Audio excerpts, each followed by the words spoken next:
Charlie Munger once said, "All I want to know is where I'm going to die, so I won't go there." That bizarre quote isn't a joke. It's the foundation of a mental model called inversion that helped him build a $2.6 billion fortune by avoiding stupidity more systematically than anyone else. 1994, University of Southern California Law School.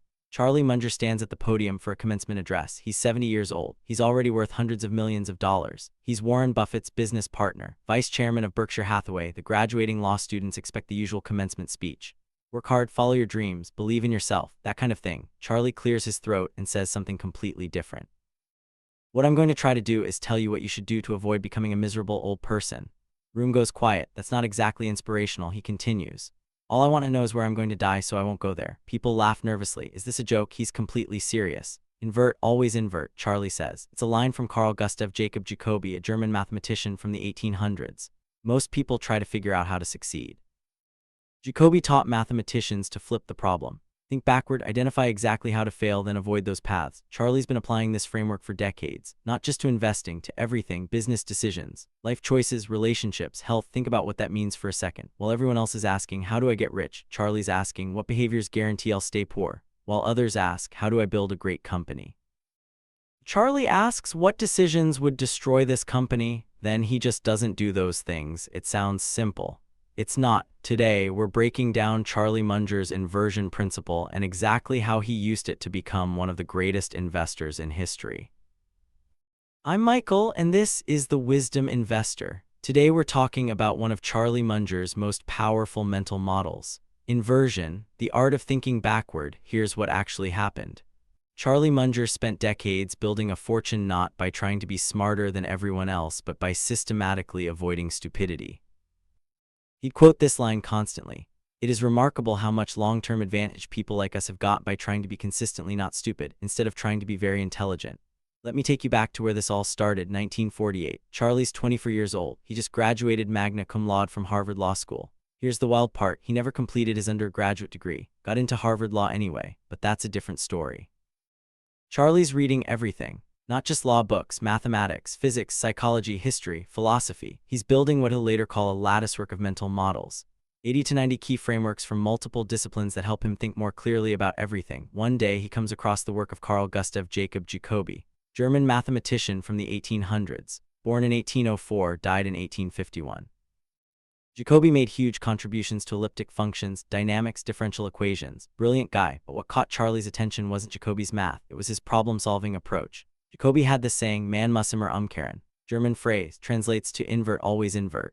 Here's what Jacobi meant. Most mathematicians approach problems forward. You have variable A, you want to get to result C, you work through steps B, C, D, trying to find the path forward.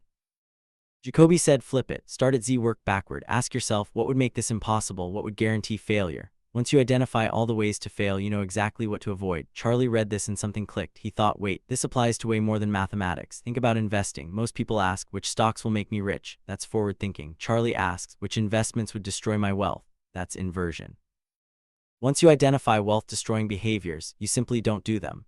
Let me give you a concrete example from Charlie's actual investment approach. Early in his career, Charlie ran an investment partnership called Wheeler, Munger & Company. Started in 1962. Ran it until 1975. Generated returns of 19.8% annually while the Dow Jones returned just 5% during the same period. How'd he do it? Inversion.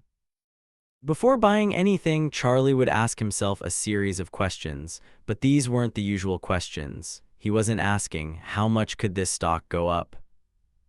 He was asking, what could cause this company to go bankrupt? What would destroy the competitive advantage? What management decisions would create shareholder value? What industry changes would make this business obsolete? What accounting tricks might be hiding problems? Only after identifying every possible failure mode would Charlie consider buying.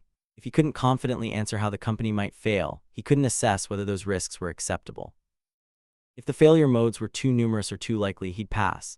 Didn't matter how much upside potential existed. This is what he meant by his three-basket system. He'd say, we have three baskets for investing: yes, no, and too tough to understand. Most investors have two baskets: buy or don't buy. Charlie had a third, too complicated to analyze. That third basket is inversion in action. If you can't identify the failure modes clearly, you can't invest safely. You put it in the too tough basket and walk away. Now, here's where this gets really interesting. Charlie applied inversion to way more than just investing. Let me take you to that 1994 USC commencement speech I mentioned in the opening. Charlie's addressing these law school graduates, and he's not giving them the typical success roadmap. He's giving them the failure roadmap. He says, I don't want to tell you how to be successful. That's too complicated. There are too many variables. Instead, let me tell you how to be miserable. If you know exactly how to be miserable, you can simply avoid doing those things. And he lists them out. According to Charlie, here's how to guarantee a miserable life. Be unreliable. Show up late. Don't follow through on commitments. Be the person nobody trusts. Learn only from your own experience. Refuse to learn from others' mistakes. Be arrogant enough to think you need to make every mistake personally. Go down when you're feeling down. When something bad happens, wallow in it. Make it worse with negative self-talk. Don't trust in reciprocity. Be selfish. Take more than you give. Wonder why nobody helps you. Get involved with toxic people and toxic activities. Surround yourself with people who drag you down. Let setbacks define you. When you fail, give up immediately. Never try again. Now get this. Charlie's not saying, here's what successful people do. He's saying, here's what miserable people do. Don't do that. It's pure inversion, and honestly, it's way more useful than positive advice. Think about it this way. If someone tells you to be successful, work hard and follow your passion, that's vague. What does work hard mean? Which passion? How do you know if you're doing it right? But if someone says to be miserable, be unreliable, and surround yourself with toxic people, that's crystal clear. You can immediately identify whether you're being unreliable. You can identify toxic people in your life right now. Negative advice is more actionable than positive advice. That's the power of inversion. Let me give you another example from Charlie's life. This one's about his reading habit. Charlie read voraciously his entire life, multiple hours every single day. Even at age 99, weeks before his death in 2023, he was still reading multiple books. His household manager once compared his reading obsession to a dog devouring a bone. Charlie could finish entire books in just 2 days. Built this massive personal library covering psychology, physics, history, biography, economics, philosophy, everything. But here's the interesting part. Charlie didn't read to feel smart. He read using inversion. He'd say, I believe in the discipline of mastering the best that other people have ever figured out. I don't believe in just sitting down and trying to dream it all up yourself. Nobody's that smart. Think about what he's saying there. Most people try to figure everything out on their own. Forward thinking. How do I solve this problem? Charlie inverts it. Who already solved this problem? What can I learn from them? What mistakes did they make that I can avoid? He's learning from other people's failures. That's inversion applied to education. There's this famous quote where Charlie says, in my whole life I have known no wise people who didn't read all the time. None, zero. But I think the more important part comes next. He says you should go to bed every night a little wiser than you were when you woke up. It's not about becoming brilliant overnight. It's about consistently not staying stupid. See the inversion there? Most people think, how do I get smart fast? That's forward thinking. Charlie thinks, how do I avoid staying ignorant? That's backward thinking. And the backward approach is actually more effective because it's incremental. You can measure it. Did I learn something today? Yes. Then I'm less stupid than I was yesterday. Keep doing that for 70 years and you end up with a latticework of mental models that makes you one of the wisest investors in history. Wait, it gets better. Charlie applied inversion to his investment partnership decisions. Remember Wheeler, Munger and Company, 1962 to 1975, 19.8% annual returns in 1975. Charlie closed it down, voluntarily, while it was still performing well. Why inversion? Most investment managers keep funds open as long as possible.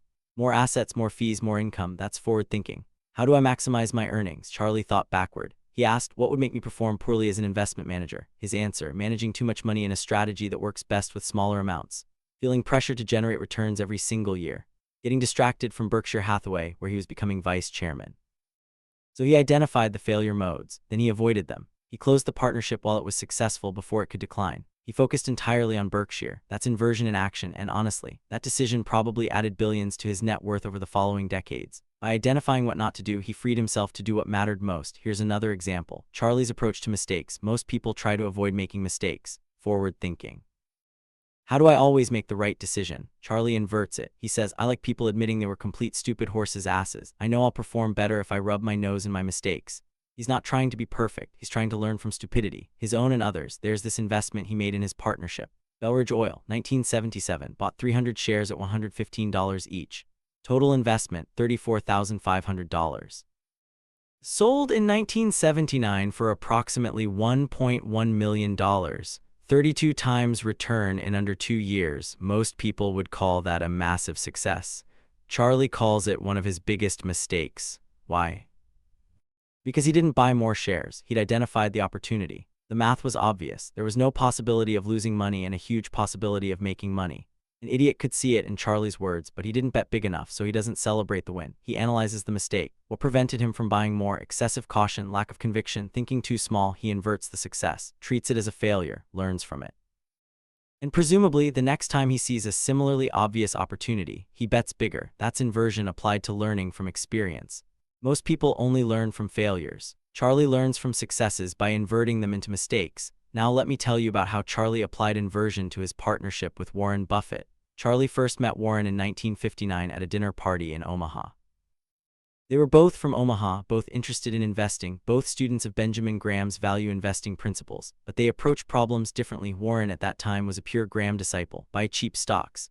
Cigar butt investing. Find companies trading below their liquidation value. Buy them. Wait for the market to recognize the value. Sell. Move on. Forward thinking. How do I find undervalued assets? Charlie thought backward. What would make an investment permanently valuable? His answer: quality, durable competitive advantages, businesses that can compound value over decades, pricing power, strong management, brands customers love. Warren was asking, what's cheap? Charlie was asking, what's quality? Those are different questions, and they lead to different answers. Charlie famously told Warren, it's far better to buy a wonderful company at a fair price than a fair company at a wonderful price. That's inversion. Warren was thinking forward toward undervalued opportunities. Charlie inverted it. What if we identify companies so good that paying full price is still a bargain? See's Candies. 1972. Berkshire bought it for $30 million. Benjamin Graham would have hated that price. Not statistically cheap, but Charlie recognized the brand power, the pricing power, the loyal customer base. Over the next 50 years, See's generated approximately $2 billion in value for Berkshire. A $30 million investment returning $2 billion. That's what happens when you invert from find cheap stocks to find wonderful businesses. Warren credits Charlie with fundamentally changing his investment philosophy. And that change is what turned Berkshire Hathaway into one of the most successful companies in history. Not because Charlie was smarter than Graham, because he inverted Graham's approach and asked different questions. Let me give you a practical example you can use today. Most people think about relationships like this. How do I find the perfect partner? How do I build a great marriage? Forward thinking, and it's hard to answer. What makes a perfect partner? That's subjective, hard to measure, lots of variables. Charlie would invert it. What behaviors destroy marriages? That's much easier to answer. Dishonesty destroys marriages. Selfishness destroys marriages. Lack of communication destroys marriages. Financial irresponsibility destroys marriages. Different core values destroy marriages. Once you've identified marriage-destroying behaviors, you simply avoid them. And you look for a partner who also avoids them. That's not a guarantee of success, but it dramatically increases your odds by systematically eliminating failure modes. Same approach to career decisions. Most people ask, what job will make me successful? Invert it. What career choices lead to misery? Working in a field you hate leads to misery. Working for people you don't respect leads to misery. Chasing money without meaning leads to misery. Staying in a toxic work environment leads to misery. Identify the failure modes. Avoid them. Suddenly your career decisions become much clearer. Here's what Charlie said about this approach. It is remarkable how much long-term advantage people like us have got by trying to be consistently not stupid, instead of trying to be very intelligent. Read that again. Trying to be consistently not stupid. Trying to be brilliant, not trying to be the smartest person in the room. Just consistently avoiding stupidity. That's the essence of inversion. And it's way more achievable than trying to be genius-level smart. Think about investing again. You don't need to predict which stock will be the next Amazon. That's incredibly difficult, maybe impossible. But you can identify companies with terrible balance sheets, dishonest management, commoditized products, and no competitive advantages. You can avoid those. That's achievable. Charlie understood something fundamental about human cognition. Our brains are better at identifying what's wrong than identifying what's right. We're better at spotting threats than spotting opportunities. That's how we evolved. The humans who were really good at identifying dangers survived and passed on their genes. The humans who were only good at identifying opportunities got eaten by predators. Inversion leverages that natural human tendency. Instead of fighting against your brain's negative bias, use it. Let your brain identify all the ways something could go wrong. Then avoid those paths. Charlie combined this with another mental model he loved, the Lollapalooza effect. That's when multiple forces align in the same direction to create a disproportionately large result. In investing, you want Lollapalooza effects in your favor. Great business, great management, great industry trends, great valuation, all pointing positive. But inversion helps you avoid Lollapalooza effects against you. Bad business model, declining industry, poor management, overpriced, all pointing negative. Charlie would identify companies where multiple failure modes existed simultaneously. Then he'd never touch them. Didn't matter if one aspect looked promising. Multiple forces pointing toward failure. That's a hard no. Let me tell you about Charlie's approach to what he called toxic people and toxic activities. In that USC speech, he specifically warns against getting involved with toxic people. He says you should identify people who are unreliable, dishonest, complainers, victims. People who drain your energy and contribute nothing positive, then simply avoid them. Don't try to fix them. Don't try to maintain the relationship out of obligation. Just invert. If you know that toxic people make you miserable and you want to avoid misery, the solution is obvious. Cut them out of your life. Same with toxic activities. Gambling, excessive drinking, drugs, overspending, activities that don't align with your values. Charlie's advice isn't, here's how to do these things in moderation. His advice is simpler, just don't do them. Identify what leads to destruction, then don't go there. Remember his quote, "All I want to know is where I'm going to die, so I won't go there." Taken literally, that's absurd, but metaphorically, it's genius. Identify the paths that lead to death, failure, misery, poverty, then systematically avoid them. Warren Buffett talks about this too. He calls it Charlie's influence. Warren says he spent the first part of his career trying to find wonderful opportunities. Charlie taught him to spend equal energy avoiding terrible mistakes. There's this concept in investing called risk-adjusted returns. Most investors focus on the returns part. How much money can I make? Charlie focused on the risk-adjusted part. How much could I lose? What's the downside? Can I survive the worst-case scenario? That's inversion applied to risk management. Before calculating potential upside, identify potential downside. If the downside is catastrophic, don't take the bet. Doesn't matter how attractive the upside looks. Charlie held only 3 major stock positions in his later years: Berkshire Hathaway, Costco Wholesale, Daily Journal Corporation. That's it.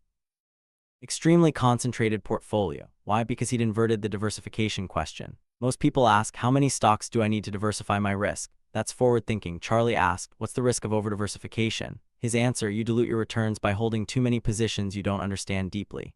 You introduce more risk by spreading yourself too thin. So he concentrated in businesses he understood completely. Businesses where he'd identified every possible failure mode and concluded the risks were acceptable. That's inversion plus circle of competence. 2 mental models working together. Here's one more practical application. Health decisions. Most people think, what diet will make me healthy? What exercise will get me in shape? Invert it. What behaviors guarantee poor health? Smoking guarantees poor health. Excessive drinking guarantees poor health. Sedentary lifestyle guarantees poor health.